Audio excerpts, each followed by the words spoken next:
अस्सलामुअलैकुम वरहमतुल्लाहि वबरकातुह। इस क्लास में हम लोग ज़ोफ़े इश्तिहा के बारे में पढ़ते हैं। ज़ोफ़ का मतलब होता है कि कमज़ोरी, ठीक है, कोई चीज़ की कमी होना, तो उसे हम लोग ज़ोफ़ कहेंगे। और इश्तिहा का मतलब होता है कि भूख, यानी भूख ना लगना, ऐसी बीमारी को ज़ोफ़े इश्तिहा कहेंगे, इंग्लिश में जिसको अनोरेक्सिया कहते हैं। और देखो फ़िलहाल सुबह सुबह मैं क्लास रिकॉर्ड कर रही हूँ, 6:17 हमारे यहाँ हो रहे हैं, तो सुबह बख़ैर आप सब लोगों को। और हाँ, मैं आपको ये बात भी बता दूँ कि यूनानी पैथो में मैंने एक और डिसीज़ पढ़ा रखी है जो कि क़ुला थी, ठीक है। तो आप क़ुला के बारे में लाज़मी पढ़ लीजिए। क़ुला का मतलब मौत अल्सर होता है। तो चलिए आज हम क्लास में फ़िलहाल अनोरेक्सिया पढ़ते हैं, यानी ज़ोफ़े इश्तिहा पढ़ते हैं। मैं ये वाली टेक्स्ट बुक से पढ़ा रही हूँ। ये कौन सी टेक्स्ट बुक है, आई होप कि आपको पता होगा, फ़र्स्ट क्लास में ही मैंने बता रखा है। तो ज़ोफ़े इश्तिहा का मीनिंग तो हमें समझ में आ गया कि हाँ, ज़ोफ़ कमज़ोरी को कहेंगे, इश्तिहा भूख को कहेंगे। ऐसी बीमारी जिसमें भूख ना लगती हो तो उसको हम लोग ज़ोफ़े इश्तिहा कहेंगे। मुतरादिफ़ नाम क्या है, यानी इसके अलग अलग कौन से सिनोनिम्स है, इस नाम को कौन से दूसरे नामों से भी पुकारा जाता है। तो उर्दू में कहते हैं कि भूख का मर जाना, या फिर ऐसे भी कहते हैं कि भूख का ना लगना। और सकूत इश्तिहा ये अरबिक में कहा जाता है, क्योंकि जो सकूत का वर्ड है ये अरबिक का वर्ड है। तो इस तरह उर्दू और अरबिक में इसके क्या सिनोनिम्स है वो हम पढ़ चुके हैं। तिब्बी नाम का ये मतलब होता है कि साइंटिफिक नेम क्या है, मेडिकल टर्म क्या है, तो वो है ज़ोफ़े इश्तिहा, या फिर इंग्लिश में अनोरेक्सिया। अब चलिए हम इसकी तारीफ़ पढ़ लेते हैं। इसका डेफिनेशन क्या है। ये वो मर्ज़ है जिसमें भूख कम लगती है, यानी इंसान को भूख ही नहीं लगती, ठीक है, उसका पेट भरा भरा सा फ़ील होता है, या बिल्कुल नहीं लगती, या तो कम लगती है या बिल्कुल नहीं लगती। अब आप सोचेंगे कि मैम ये कैसे पता चलेगा। देखो आजकल हम लोग जितना खा रहे हैं, अगर खुदा ना खास्ता कल इससे कम खा रहे हैं या फिर बिल्कुल भी खाने का मन नहीं कर रहा, तो इसका सीधा ये मतलब है कि हमें एनोरेक्सिया हो चुका है, ज़ोफ़े इश्तिहा हो चुका है, जिसकी वजह से या तो भूख लगती नहीं है या फिर भूख कम लगती है। अगर सबब ज़ईफ़ हो तो भूख कम हो जाती है, और क़वी हो तो भूख बिल्कुल बंद हो जाती है। अब सबब का तो मतलब हम सबको पता है कि हाँ, सबब तो कॉज़ को कहते हैं। अगर जो भी कॉज़ है वो एकदम छोटा मोटा सा नॉर्मल सा कॉज़ है जिसको ठीक जल्दी से किया जाता है, तो भूख जो है ना ज़ईफ़ होती है। ज़ईफ़ का मतलब एकदम ऐसे नहीं, ज़ईफ़ नहीं, ऐसे कहेंगे कि भूख कम लगती है। अब देखो इसका मतलब मैं ऐसे समझाती हूँ कि सबब तो कॉज़ को कहेंगे।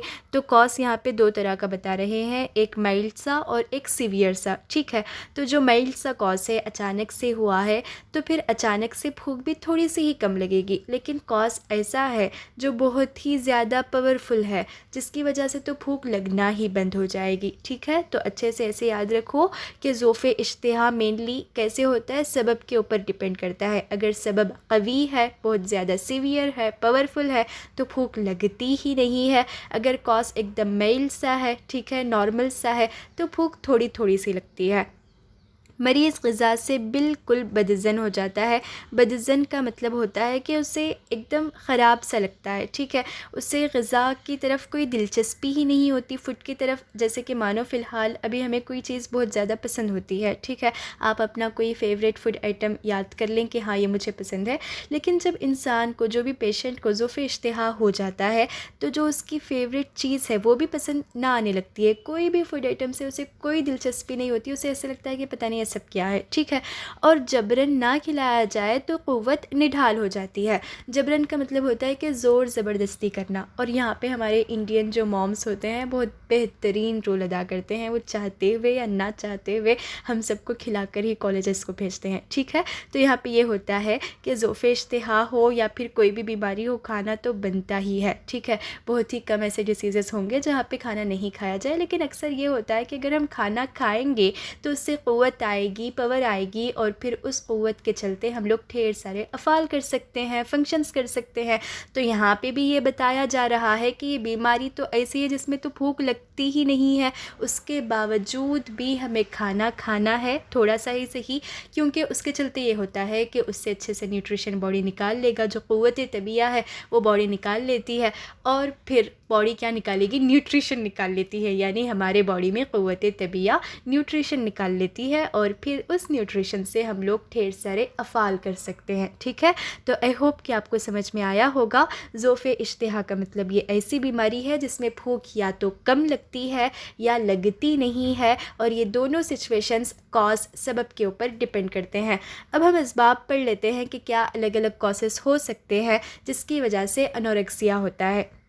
सोए मिजाज, हार और बारिद। सो का मतलब तो हमें पता है कि हाँ ख़राबी होना, और मिजाज का मतलब टेम्परामेंट है, और इसके बारे में इन डिटेल मैंने उमूर तबिया में पढ़ा रखा है। अगर आपको अभी तक मिजाज वाला कॉन्सेप्ट क्लियर नहीं है तो एक मरतबा लाजमी मिजाज का वन शॉट लेक्चर देख लीजिएगा, जिसमें मैंने सारे कॉन्सेप्ट्स अच्छे से समझा रखे हैं। यहाँ पे देखो, हार का मतलब तो हॉट होता है, गर्म होता है, और बारिद का मतलब तो कोल्ड होता है, ठंडा होता है। यानी मानो कि हार और फिर बारिद ये दोनों कैसे हैं मिजाज में, फ़ाइला है ना, तो ये फ़ाइला टाइप के मिजाज है। तो ये जो भी मिजाज है अगर इसके अंदर ख़राबी हो चुकी है तो किस तरह के अलग अलग हमारे बदन में सिम्टम्स दिखाई दे सकते हैं, क्या क्या अवारिज़ात यानी सिम्टम्स लाहक हो सकते हैं।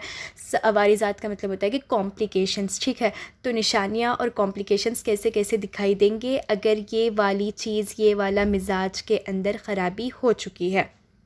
अब यहाँ पे देखो, सोए मिजाज हार अगर लाहिक हो तो मैदे को ढीला कर देता है, क्योंकि जो भी गर्म चीज़ होती है अक्सर वो क्या कर देती है, ढीला ही तो कर देती है। फॉर एग्ज़ाम्पल मैं आपको इसे समझा सकती हूँ कि मानो कि किसी इंसान को बहुत ज़्यादा हाथ में, पैर में या फिर पीठ में, कमर में, कहीं पे भी दर्द हो, तो पुराने दौर में क्या करते थे, जो भी रेती होता है, सॉल्ट ने उसे क्या कहते हैं, सैंड, तो इसको क्या करते थे, बहुत अच्छे से गर्म कर कर या फिर इसको बिरियाँ कर कर, जो भी कहें, बहुत अच्छे से गर्मा गर्म इसको एक कपड़े में बांध कर वहाँ पे रखते थे जहाँ पे दर्द होता था। इसकी वजह क्या थी, क्योंकि जो चीज़, जो भी दर्द हो रहा है वहाँ के मसल्स अगर बहुत ज़्यादा स्टिफ़ हो चुके हैं, फर्म हो चुके हैं, तो ये वाली चीज़ वहाँ पर रखने के बाद ब्लड सर्कुलेशन इन्हांस हो जाएगा और फिर वो ढीले हो जाएंगे, जो भी रग है, जो भी मसल्स है, वो ढीला हो जाएगा। क्यों? क्योंकि गर्मी को बर्दाश्त ना करते हुए।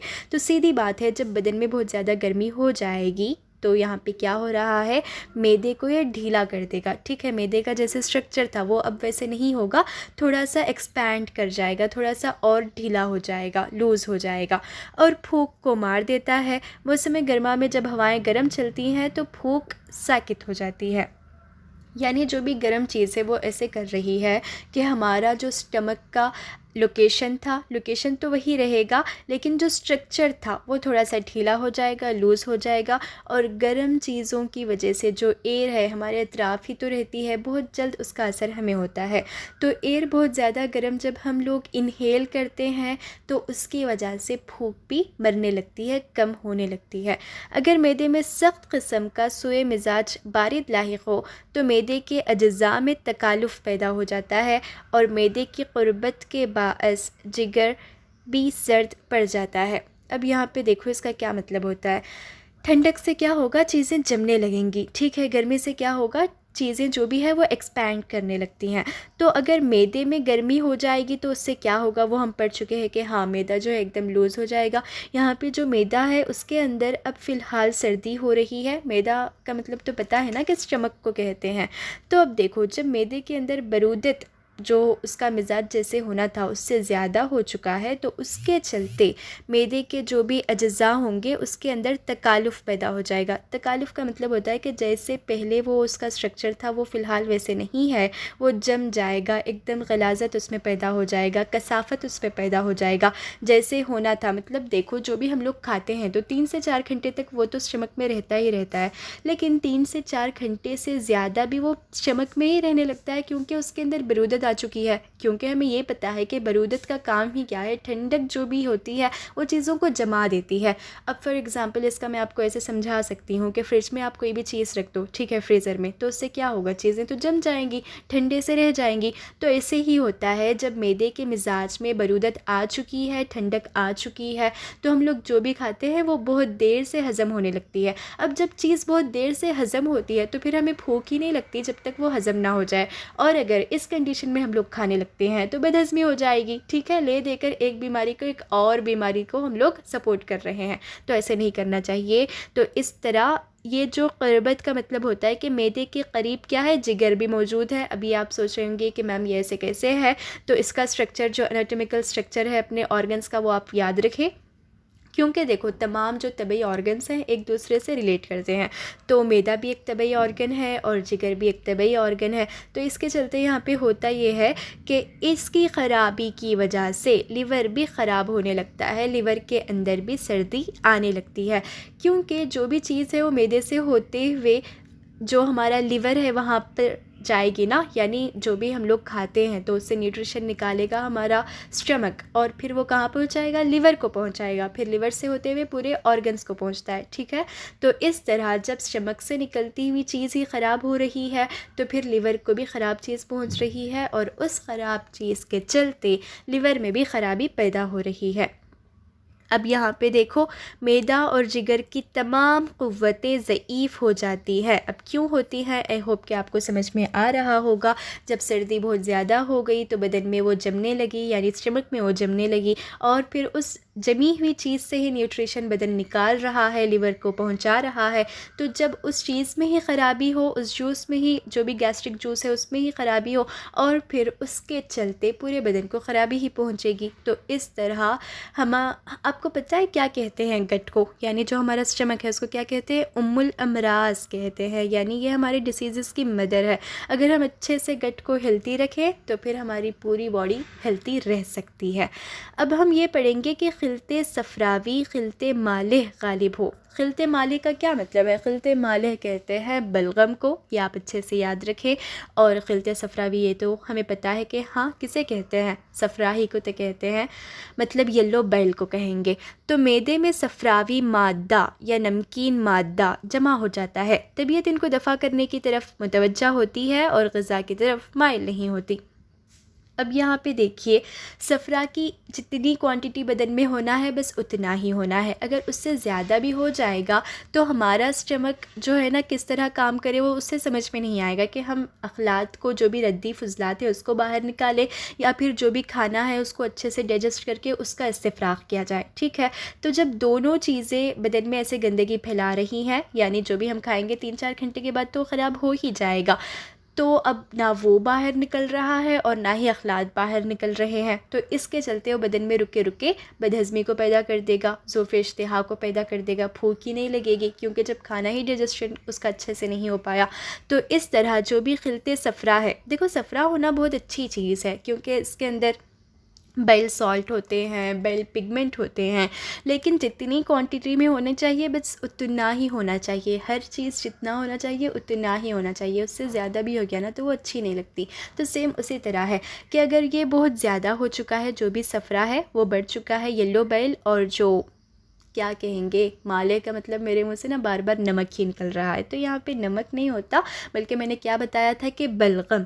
तो जो बलगम है, फ्लम है और फिर येलो बेल है, अगर इनकी क्वांटिटी इंक्रीज़ कर जाती है तो ये जो रद्दी है, फुजलात है, गलाजत है, गंदगी है, वेस्ट मैटर है, स्टमक में पड़े पड़े स्टमक को ही कंफ्यूज कर देते हैं कि हम इसको बाहर निकालें या फिर खाने को अच्छे से डाइजेस्ट करके उसको बाहर निकालें, ठीक है। तो इस तरह ये हो चुका है एक और सबब, एक और कास।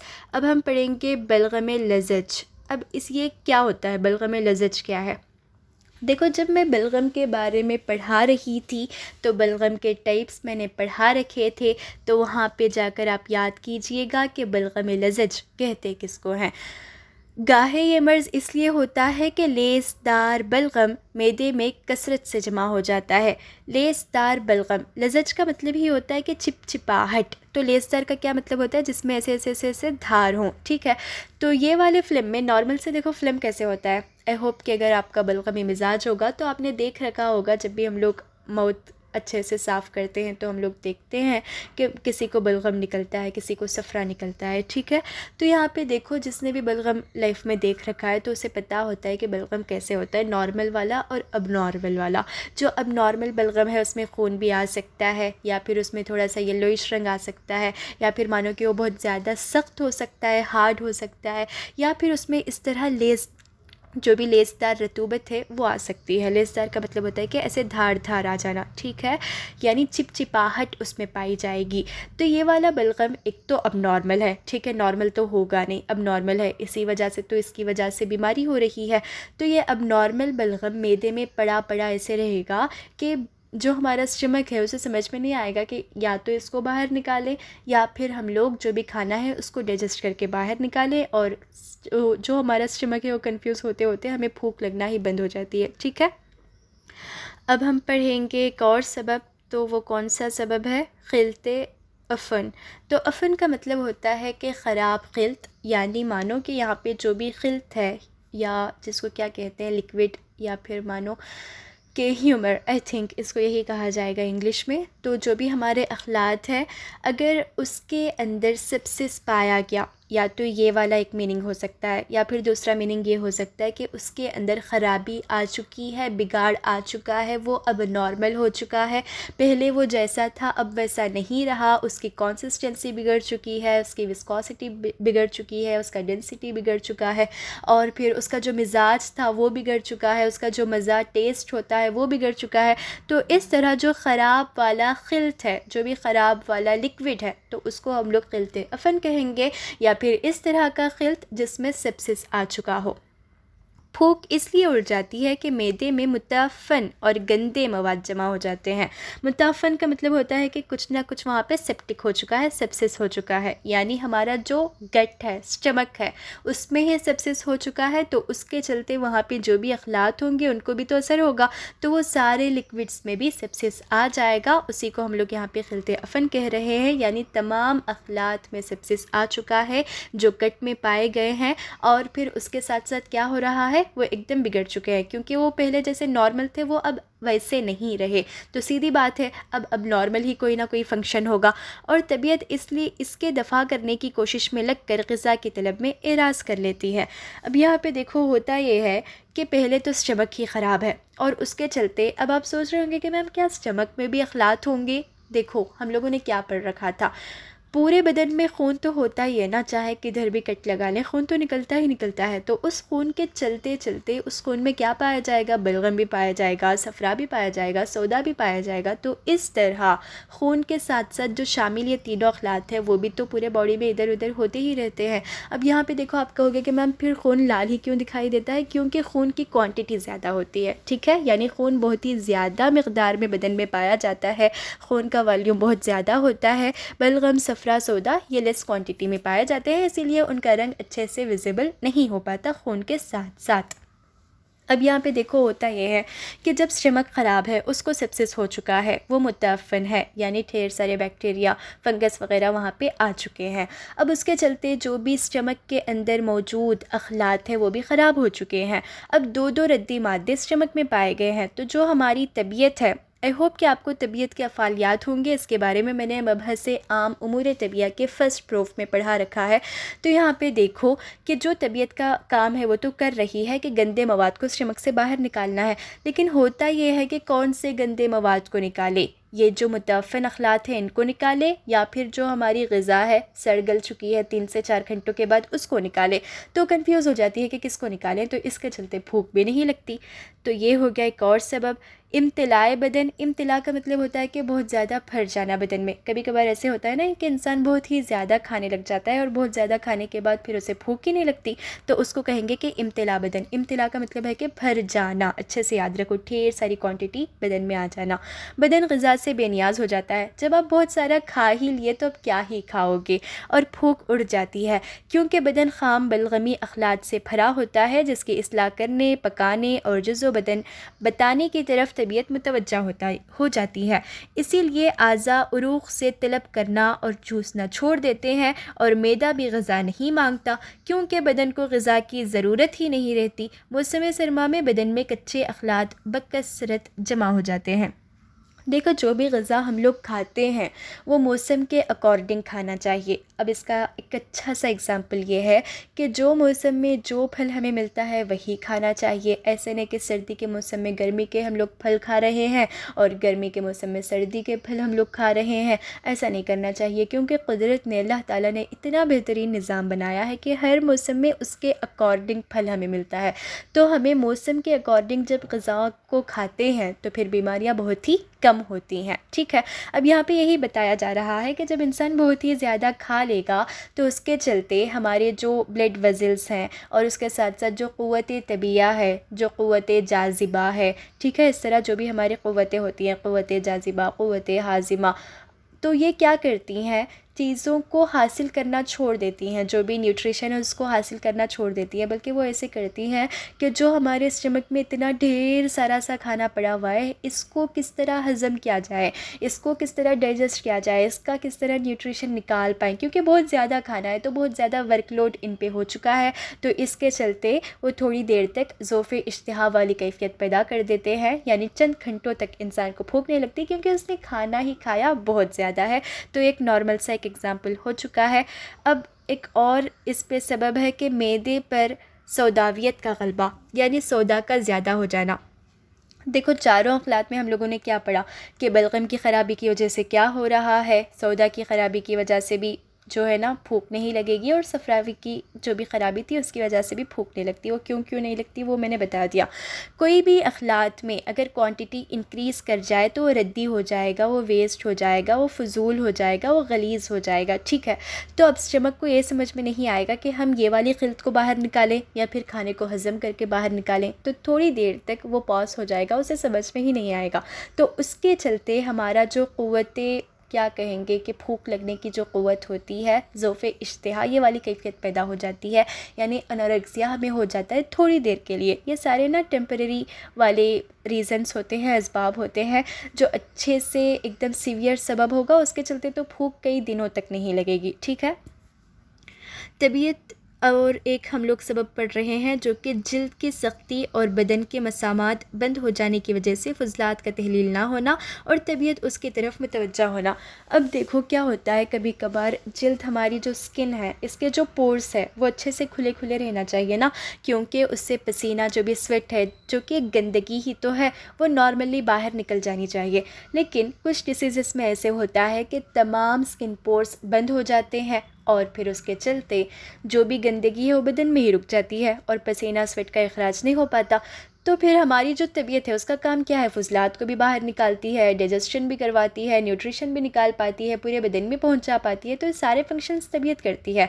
अब ये कंफ्यूज हो जाती है कि गंदगी तो बाहर निकलनी थी, वो तो निकल नहीं रही, अब हम क्या करें, या तो डाइजेशन करवाएं, अच्छा काम करवाएं, या फिर पहले गंदगी को बाहर निकलवाएं। ठीक है, तो इस तरह तबीयत जब ठीक से काम नहीं करेगी तो तमाम चीज़ें जो भी तबई फ़ाल हैं उन सब में क्या कहेंगे, गड़बड़ पैदा हो जाएगी। ठीक है, अब मैं आपको एक बात बताऊं कि तबीयत के बारे में आपको पता होना चाहिए कि तबीयत कहते किसको हैं। इसके बारे में मैंने एक वीडियो भी अपलोड किया है रिसेंटली, तो आप देख लें कि तबीयत, उसमें मैंने सीधे सीधे तबीयत के बारे में ही बताया है और कोई और टॉपिक कवर नहीं करवाया, क्योंकि हमें पता होना चाहिए कि तबीयत होता क्या है, इसका मीनिंग क्या है, इसका डेफिनेशन क्या है, इसके अफ़ाल क्या हैं, तो तभी जाके आपको ये सारी चीज़ें समझ में आ रही होंगी जो मैं बता रही हूँ। ज़ोफ़ या सुद्दा के बाद जिगर की तरफ केलोस जज्ब ना होना। केलोस का मतलब तो आई होप के पता होगा कि जो कायम जूस है उसके बारे में यहाँ पे बात हो रही है। उसके सबब से मैदे का मुमतली और ग़िज़ा से बेनियाज होना। अब इसका सीधा ये मतलब है कि जो भी बन रहा है स्टमक में जूस, वो सीधे लिवर तक जाना चाहिए। लेकिन जब स्टमक में ही ख़राबी आ चुकी है तो वो लिवर, अब देखो स्टमक में तो एक तो ख़राबी आ चुकी है, उसके ढेर सारे हम लोगों ने असबाब पढ़ लिया था कि क्या क्या हो रहा था। लेकिन यहाँ पे ये है कि हमारा जो गट है वो तो हिलती है, वो अच्छे से केलोस बना रहा है, कायम जूस बना रहा है, लेकिन वो लिवर तक नहीं पहुँचा पा रहा है, क्योंकि जो हमारा लिवर है उसमें या तो सुद्दा आ चुका है, मतलब कोई ऑब्स्ट्रक्शन वहाँ पर हो चुका है, कोई ख़राबी वहाँ पर हो चुकी है, या फिर ऐसे हो सकता है कि हमारा जो लिवर है वो ही कमज़ोर हो चुका है, लिवर को कोई और डिसीज़ आ चुकी है।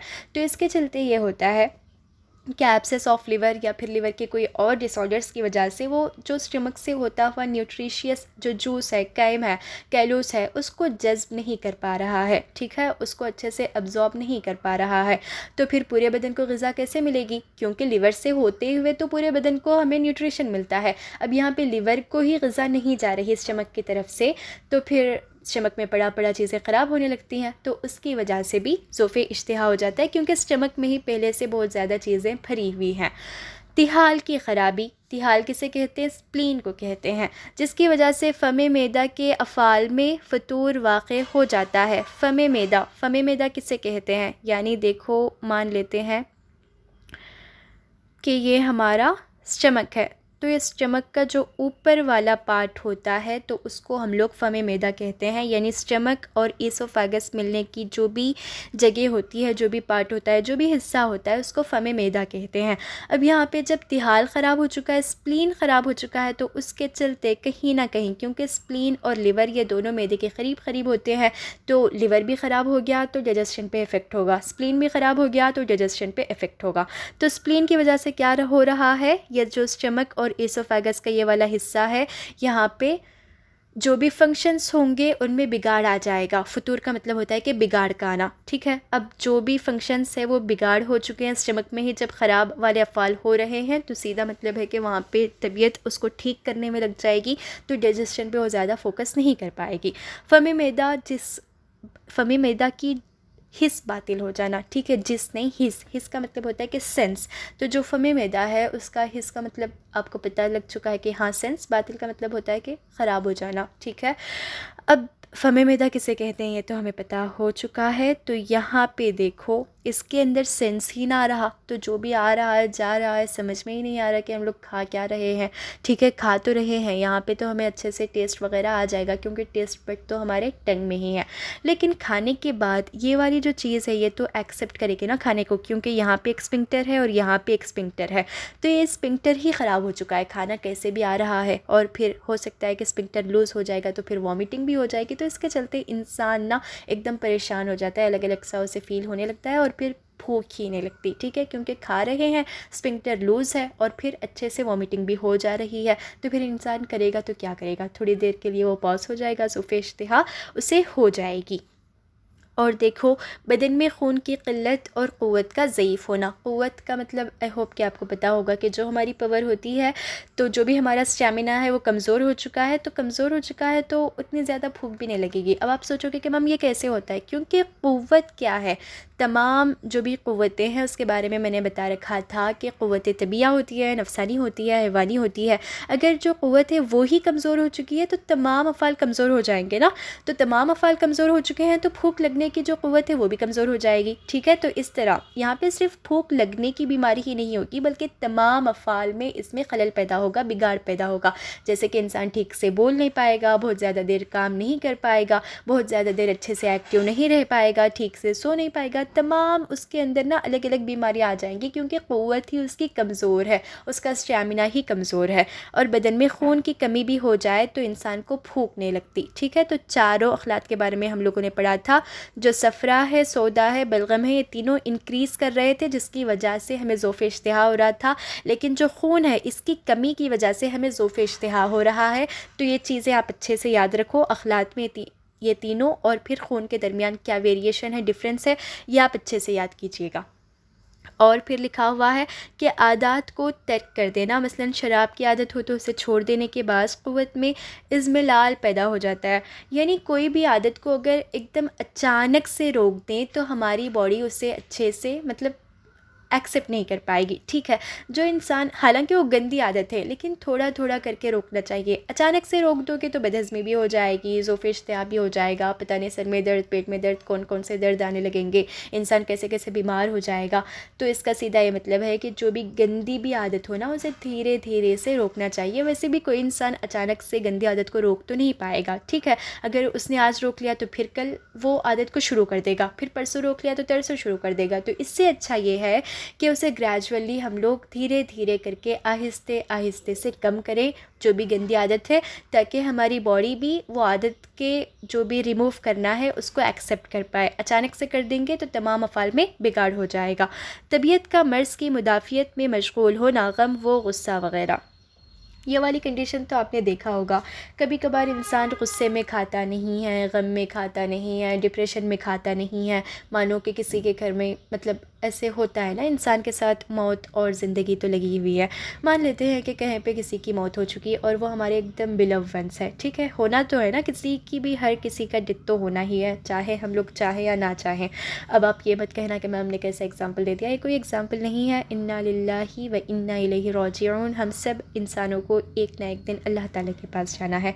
तो जब किसी इंसान जो हमारे बहुत करीब होते हैं उनका डेथ हो जाता है तो होता क्या है, हम लोग उस गम में पड़ जाते हैं। हमें कोई खाने पीने से मतलब नहीं होता, क्योंकि जो हमारी तबीयत है वो क्या होती है ना, एकदम अलग ही फ़ोर्स में चल रही होती है, अलग ही कंडीशन पे चल रही होती है, हमें ठीक करने में लगी होती है, हमें अच्छे से खुश करने में लगी होती है। तो खाने पे बहुत ज़्यादा फोकस नहीं करती, बल्कि हमारे मूड को चेंज करने में फ़ोकस कर रही होती है। तो उसके चलते हमें भूख ही नहीं लगती। आपने देखा होगा कि कई कई दिन तक लोग खाना नहीं खाते। क्यों नहीं खाते? क्योंकि वो अलग ही गम में मौजूद हैं, ठीक है। तो इस तरह ये तमाम कंडीशंस ज़ोफ़े इश्तिहा के अलग अलग असबाब के बारे में हम लोग पढ़ चुके हैं। आई होप कि आपको अच्छे से समझ में आया होगा। क्या इतने ही हैं या और हैं? और भी असबाब हैं, और भी कॉसेस हैं। यहाँ पे भी तो कॉसेस हैं, इसको भी तो पढ़ना है। तो दीदाने अमा होने से मिजाज फासिद हो जाना। दीदाने अमा, दीदान किसे कहते हैं? कीड़ों को, और अमा किसे कहते हैं? इंटेस्टाइन को। तो जो भी इंटेस्टाइनल वॉर्म्स हैं उसके चलते मिजाज ख़राब हो जाएगी, डाइजेशन अच्छे से नहीं होगा। तो जब डाइजेशन ही ठीक से नहीं हो पाएगा या तो फिर बदहज़मी हो जाएगी और उसके चलते इंसान का जी खाने को नहीं लगेगा, यानी थोड़ा सा ज़ोफ़े इश्तिहा यहाँ पे हो जाएगा। एकदम माइल्ड वाला स्टेज बता रहे हैं। अब देखो, ज़ोफ़े इश्तिहा के लिए नहीं, ज़ोफ़े इश्तिहा नहीं बल्कि दीदाने अमा के लिए कौन सी जो मेन ड्रग हम लोगों ने मुफ़रदात पे पढ़ रखा था? बाओ बडंग। आई होप कि आपको याद होगा। अब ये मत कहना कि मैम इसको कैसे प्रोनाउंस करते हैं, ऐसे ही प्रोनाउंस करते हैं, याद अच्छे से होना चाहिए। मकरूह ग़िज़ाओं या मक्खियों की कसरत से नफ़रत की बुनियाद पर इश्तिहा ज़ईफ़ व बातिल हो जाती है। अब देखिए, आपने कभी स्ट्रीट फूड खाने के लिए चले गए स्ट्रीट पे, और वहाँ पे आपने देखा कि एकदम अनहाइजीनिक फ़ूड को तैयार किया जा रहा है, ऐसे ही गंदे हाथ हैं और वहाँ पे मक्खियाँ भी मंडला रही है और गंदी हवा भी चल रही है, ढेर सारा पोल्यूशन भी है। तो क्या आपका दिल चाहेगा कि हम उसको खाएं? बिल्कुल भी नहीं, नहीं ना। तो इस तरह एक ऐसा वाला सबब हो गया, एकदम कमज़ोर वाला सबब, यानी हम लोग उस कुकिंग के प्रोसेस को देख कर ही खाना नहीं चाह रहे हैं। तो इसको हम कहेंगे एकदम माइल्ड वाला स्टेज या फिर एकदम नॉर्मल सा कॉज। अगर हमने अच्छी सा एरोमा देख लिया, अच्छा सा एरोमा को सूंघ लिया, अच्छे से जो कुकिंग प्रोसेस है वो देख लिया। अब देखो, यूट्यूब पे ही हम लोग जब कुकिंग रेसिपीज़ को देखते हैं अच्छे से, तो उससे होता क्या है कि हमें खाने का मन करता है। जब गंदी चीज़ों को देखेंगे तो खाने का मन नहीं करेगा। तो सीधा सीधा यहाँ पे यही बताया जा रहा है, दाइमी नज़ला। तो दाइमी नज़ला किसे कहते हैं? दाइम का मतलब होता है कि एकदम क्रॉनिक स्टेज पे चल चुका है, और नज़ला का मतलब होता है कि कोल्ड का हो जाना, यानी सर्दी का हो जाना। मैदा या जिगर का वर्म या मैदा व मरी का करहा, करहा अल्सर को कहेंगे, वर्म इन्फ्लेमेशन को कहते हैं। तो जो हमारा स्टमक है या फिर लिवर है उसमें अल्सर हो चुका है या फिर उसमें इन्फ्लेमेशन हो चुका है, तो उसके चलते मिजाज तो ख़राब होगा ही होगा, और फिर उसके चलते बुखार भी हो सकता है। अब आप सोचोगे कि मैम ये कैसे होगा? तो हम लोगों ने पढ़ रखा था, जब इन्फ्लेमेशन होता है तो इन्फ्लेमेशन के चलते इंसान दर्द को बर्दाश्त नहीं कर पाता, और उस दर्द को बर्दाश्त ना करते करते उसके अंदर बुखार भी आ जाती है, ठीक है। तो ये एक कॉम्प्लिकेशन है। अगर हम लोगों ने इन्फ्लेमेशन को ठीक कर दिया तो बुखार ऑटोमेटिक से ठीक हो जाएगी, उसको अलग से ठीक करने की ज़रूरत या फिर नौबत नहीं आ पाती। अब यहाँ पे देखो, मैदा और लिवर ही जब ख़राब हो तो उसके चलते सोई मिजाज बिगड़ जाएगा ना। जब डिसीज़ हो रहा है तो मिजाज बिगड़ेगा ही बिगड़ेगा, ऐसे सवाल ही पैदा नहीं होता कि इंसान को डिसीज़ हुआ है और उसका मिजाज ना बिगड़ा हो। तो इस तरह ये दोनों डिसीज़ के चलते, यानी अल्सर और इन्फ्लेमेशन के चलते मिजाज बिगड़ेगा और उसके चलते ठीक से डाइजेशन नहीं हो पाएगा। हमल की इब्तिदा में एहतिबास हैज़ की वजह से, हाँ ये तो होता है। आप में से कई स्टूडेंट्स, मतलब जो फ़ीमेल स्टूडेंट्स हैं, आई होप कि मुझे पता है कई मेरे सारे स्टूडेंट्स हैं जो पढ़ाई के साथ साथ शादी जिनकी हो चुकी है, और उनमें ऐसे होता है कि अब देखो शादी के बाद प्रेगनेंसी तो होती ही है, तो प्रेगनेंसी का जो फर्स्ट ट्राइमेस्टर है उसमें ये होता है कि हैज़ रुक जाएगा ना। फर्स्ट ट्राइमेस्टर है सिर्फ उसमें नहीं बल्कि 9 महीनों में भी ऐसे ही होता है कि जो हमारा पीरियोडिक साइकिल है वो ठीक से नहीं हो पाता। जैसे पीरियोडिक साइकिल ये क्या होता है, पीरियोडिक टेबल तो मैंने नहीं बताने लगी, देखो पीरियोडिक साइकिल नहीं होता है बल्कि जो पीरियड्स होते हैं वो ठीक से नहीं हो पाते, जो मेंस्ट्रुएशन है वो ठीक से नहीं हो पाता। तो इससे होता ये है कि बदन में वो रुक जाएगा ना, तो यूटेरस में वो रुकते रहेगा, तो फिर उसका असर स्टमक पे और जो इंटेस्टाइन्स है वहाँ पे भी पड़ेगा, उसका जो वज़न है वहाँ पे भी पड़ेगा, क्योंकि बदन को आदत नहीं है, ये ज़िंदगी में पहली मर्तबा हो रहा होता है। तो फिर उसके चलते डाइजेशन थोड़ा सा कमज़ोर होने लगता है, और जब डाइजेशन ही वीक हो चुका है तो फिर जो भूख है वो भी कम लगती है। तो ये है उसका एग्ज़ाम्पल, क्योंकि आपने अक्सर देखा होगा जो प्रेग्नेंट वुमेन होती है, लेडीज़ होती हैं, उन्हें तो भूख ही बहुत ही कम लगती है। तो उसका क्या रीज़न है, आई होप कि अब आपको समझ में आ चुका होगा। कसरत इस्तिफ़राग़ की वजह से क़ुव्वत जाज़िबा का मुर्दा हो जाना। क़ुव्वत जाज़िबा यानी अब्ज़ॉर्प्शन का पावर। कई मरतबा ऐसे होता है कि लूज़ मोशन इंसान को होने लगते हैं, इसहाल होने लगता है, डायरिया होने लगता है, तो ढेर सारा इस्तिफ़राग़ हो रहा होता है, एक्सक्रीशन हो रहा होता है बदन में। जैसे ही खा लिया थोड़ी सी देर में पूरा बाहर निकल गया, तो इसकी वजह से वहाँ पे क्या हो गया, क़ुव्वत जाज़िबा कमज़ोर हो चुका। ठीक है, यानी अब्ज़ॉर्ब करने की जो क़ुव्वत है वही कमज़ोर हो चुकी है। अब ठीक से अब्ज़ॉर्ब नहीं हो पाएगा, न्यूट्रिशन नहीं निकाल पाएगा और पूरे बदन को नहीं पहुंचा पाएगा। तो इसके लिए क्या करते हैं, जो भी इंसान को डायरिया वाली कैफियत होती है उससे ऐसी ग़िज़ा देते हैं जो जल्दी हज़म हो जाए। ठीक है, वैसे भी क्या होता है, क्योंकि जब क़ुव्वत जाज़िबा ही कमज़ोर है, अब्ज़ॉर्प्शन वाली जो पावर है वही कमज़ोर है, वो ठीक से अब्ज़ॉर्ब नहीं कर पाएगी। लेकिन जो चीज़ें जल्दी अब्ज़ॉर्ब होने वाली होती हैं, कम से कम उससे थोड़ा ना थोड़ा वो पावर को निकाल पाए। इसी वजह से डायरिया में हम लोग क्या करते हैं, जो ज़ूदे हज़म वाली ग़िज़ा होती है, जल्दी से अब्ज़ॉर्ब होने वाले अलग से फ़ूड होते हैं, तो उनको दिया जाता है। मौसम और हवा की शदीद हरारत और बरूदत, इसके बारे में तो हम लोग पढ़ चुके हैं कि हमारे अतराफ़ जो हवा होती है अगर वो बहुत ज़्यादा गर्म हो तो तब भी हमें भूख नहीं लगती, बहुत ज़्यादा ठंडा हो तो तब भी हमें भूख नहीं लगती। क्यों नहीं लगती, क्योंकि ठंडी हवाओं से ग़िज़ा जम जाएगी और गर्म हवाओं से क्या होगा, हमारा जो स्टमक है उसका टेम्परेचर भी बिगड़ जाएगा और फिर अच्छे से हज़म नहीं हो पाएगा। नींद की ख़राबी, ठीक से सोना ये भी मैटर करता है लाइफ में। आप कभी भी उठ रहे हो, कभी भी सो रहे हो, हमेशा फ़ोन का इस्तेमाल कर रहे हो, तो इसके चलते भी हमें भूख नहीं लगेगी, क्योंकि हमारा जो पावर है, क़ुव्वत तबिया है, वो कंफ्यूज हो जाएगा कि हम क्या करें। ढेर सारा फ़ोन पे वीडियोस देख रहे हैं, उस पर कॉन्सेंट्रेट करें या फिर इस इंसान को भूख लगाएं, क्या करें तो करें क्या। तो इस तरह हमारा जो रूटीन है वो अच्छे से होना चाहिए, वरना फिर अलग से डिसऑर्डर्स जो कि लाइफस्टाइल डिसऑर्डर कहलाएंगे वो आ जाएंगे। बेमौका रियाज़त, जो बेतरतीबी और बेवक्त होने के बाद हज़म को फासिद कर देती है। देखो जो जिम है वो तो करना बहुत अच्छी आदत है, एक्सरसाइज करना बहुत अच्छी आदत है, लेकिन उसका एक टाइम होना चाहिए कि अब हम इसको कब करें, सुबह में करें कि शाम में करें। एक उसका टाइम हमारे पास मुकर्रर होना चाहिए। ऐसे नहीं कि कभी भी कर रहे हैं, आज मेरा फ्री टाइम दोपहर में है तो दोपहर को कर लेंगे, आज मेरा जो फ्री टाइम है वो तो शाम को है तो शाम को कर लेंगे। ऐसे नहीं करना चाहिए, क्योंकि हमारी बॉडी को एक आदत, एक रूटीन में रहने की अच्छे से मतलब बाई बर्थ वो ऐसे ही है। अब हम कभी ना कभी कुछ भी कर रहे हैं तो उसके चलते ये होता है कि हमारी जो क़ुव्वत हाज़िमा है वो कमज़ोर हो जाएगी, डाइजेस्ट नहीं कर पाएगी, और जब डाइजेशन ही नहीं हुआ तो फिर हमें भूख भी नहीं लगेगी, क्योंकि गंदगी तो पहले बाहर निकालें तो तब जाके हम लोग कुछ खाएंगे। मैदे में ग़िज़ा की मौजूदगी के वक्त बेहतर ज़्यादा पानी पीना। मैदे में ग़िज़ा की मौजूदगी के वक्त बेहतर ज़्यादा पानी पीना, इसका मतलब मुझे ये समझ में नहीं आया। मैदे में ग़िज़ा की मौजूदगी के वक्त यानी हमारा जो स्टमक है, गट है, वहाँ पे फूड मौजूद है, ठीक है, उसके वक्त बेहतर ज़्यादा पानी पीना। बेहतर का मतलब तो अच्छा होता है कि हम लोग ज़्यादा पानी पियेंगे, तो क्या ये अच्छाई है कि बुराई है, पता नहीं ये वाला कॉज उन्होंने क्या लिखा है।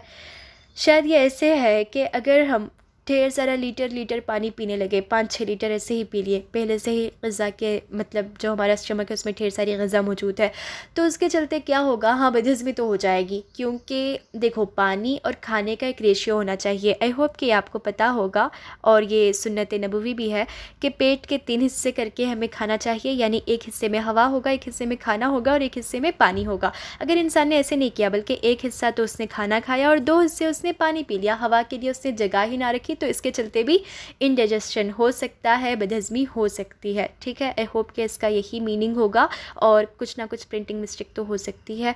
सोए मिजाज याबिस की वजह से क़ुव्वत ज़ईफ़ हो जाती है। सोए मिजाज याबिस, हार क्या होगा, बारिद क्या होगा वो हम पढ़ चुके, और यहाँ पे याबिस के बारे में बताया जा रहा है। यानी जब यबूसत फैल जाएगी, यबूसत का मतलब होता है कि ड्राई हो जाना, खुश्क हो जाना, तो उसके चलते भी क़ुव्वत ज़ईफ़ हो जाएगी। देखो ऐसे मतलब है कि जो भी अलग अलग मिजाज है, चाहे वो क़ुव्वत फ़ाइला हो के मफ़ूला हो, कौन कौन से, हार, बारिद और फिर रतब, याबिस, अगर इन चारों में कोई भी एक मिजाज के अंदर बढ़ोतरी हो जाएगी, ये इंक्रीज़ कर जाएगा जो कि अब नॉर्मल है, तो उसके चलते सुई मिजाज हम उसे कहेंगे, यानी मिजाज ही ख़राब हो चुका है, तो फिर उससे बदहज़मी हो सकती है। ठीक है, खून की ज़्यादती, खून की ज़्यादती और खून की कमी, ये दोनों क्या कर रहे हैं, हमारे बदन में ज़ोफ़े इश्तिहा क्रिएट कर रहे हैं। यहाँ पे देखो इन लोगों ने तो ये लिखा था कि खून की कमी से होता है, लेकिन यहाँ पे भी ये लिख रखा है कि खून की ज़्यादती से होता है। अब इसका ये मतलब है कि हमें तो भी याद करना पड़ेगा कि खून की कमी से भी होगा, ज़्यादती से भी होगा। लेकिन जो अलग 3 से अफ़ाल या फिर 3 से अखलात के बारे में हम लोगों ने पढ़ रखा था, जो कि सफ़रा था, सौदा था और फ़्लेम था, तो ये तीनों की ज़्यादती की वजह से, ख़राबी की वजह से, खलल की वजह से ही ज़ोफ़े इश्तिहा हो रहा था। लेकिन खून एक ऐसा क़िल्त है जिसमें कमी और ज़्यादती दोनों की वजह से ज़ोफ़े इश्तिहा हो रहा है, तो ये याद रखें। दोनों को एक जगह लिख देते तो बहुत अच्छी चीज़ हो जाती ना, वहाँ पे एक लिखा तो हम लोगों ने एक याद किया, फिर यहाँ पे आगे बढ़ते गए तो कोई और चीज़ आई। यानी लाइफ में ऐसे ही होता है, जब हम सेकंड प्रूफ में होते हैं तो कुछ और सीख रहे होते हैं, जैसे ही फाइनल प्रूफ में आ गए तो वो हम लोग मतलब लाइट ले लेते हैं कि नहीं, इससे भी ज़्यादा स्ट्रॉन्ग ये वाला कॉन्सेप्ट है तो इसको पढ़ेंगे। ठीक है, तो जैसे जैसे हम आगे बढ़ते जाएंगे हमारे नॉलेज में इजाफा हो जाएगा। तो इसका बेस्ट एग्जाम्पल आज की ही क्लास में हमें समझ में आ चुका है, वो भी एकदम नेक्स्ट वाले पन्ने में ही। और फिर हमूज़त मैदा की कमी, हमूज़त कहते हैं एसिड को, तो हमारे स्टमक में एसिड पाया जाता है, ये हमें पता होना चाहिए। अगर गट में एसिडिटी की कमी हो गई, क्योंकि एसिड होगा तो अच्छे से अब्जॉर्ब नहीं बल्कि डाइजेस्ट कर रहा है चीज़ों को, लेकिन जब एसिड में ही कमी हो चुकी तो उसके चलते अच्छे से डाइजेशन नहीं हो पाएगा। तो इस तरह आई होप कि आपको समझ में आया होगा आज वाली क्लास में। आज वाली क्लास थोड़ी सी शायद ड्यूरेशन ज़्यादा हो चुका है, लेकिन मैंने बहुत अच्छे वे में समझाने की पूरी कोशिश की है, और मैं उम्मीद करती हूँ कि पूरे क्लास में आप कहीं पे भी बोर नहीं फील किए होंगे। और हाँ, अगर क्लास आपको अच्छे से समझ में आ गई तो लाजमी कमेंट कीजिएगा, और अपने दोस्तों को और अपने सीनियर्स जूनियर्स को लाजमी शेयर कीजिएगा। All the very best.